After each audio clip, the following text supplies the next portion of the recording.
So ayun, lakad-lakad muna po tayo para sa pagpapahinga ng konti. Ayan, oh, sa sobrang pagod, pumipikit na yung mata. Ayan, ni vlogger. Ayan, Old Santa Mesa. Ayan, pahinga-pahinga muna tayo. Ay, maalala nyo po pala yung video na in-upload ko na naka 7.1 na K. Ayun po, dun po sa may bandang likuran ko yun. Ayun, dun oh.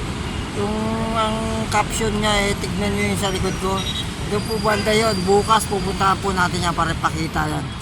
Para ipakita sa inyo yung 7.1k na video na inano ko, in-upload ko. Kaya andito po tayo ngayon sa billboard. Yan oh. Kung hindi nyo na itatanong, nandito po tayo ngayon sa bubong.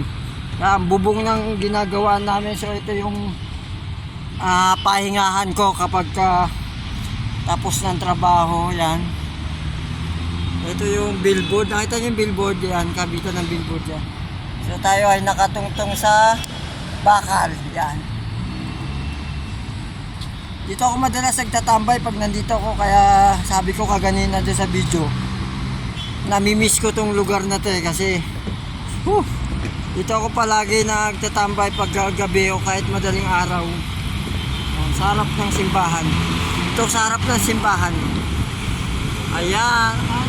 Nalahan na rin to. Ito po yung Sacred Heart of Jesus Catholic School. Ayan. Ito naman yung simbahan na sinasabi ko, kung saan ako tumatambay pag gabi. Ayan, nagpapahangin ako. Ayan, sa akin likuran, oh.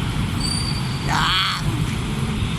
Yan ang simbahan ng Old Santa Mesa. Ayan po, nandito po tayo ngayon sa bubong.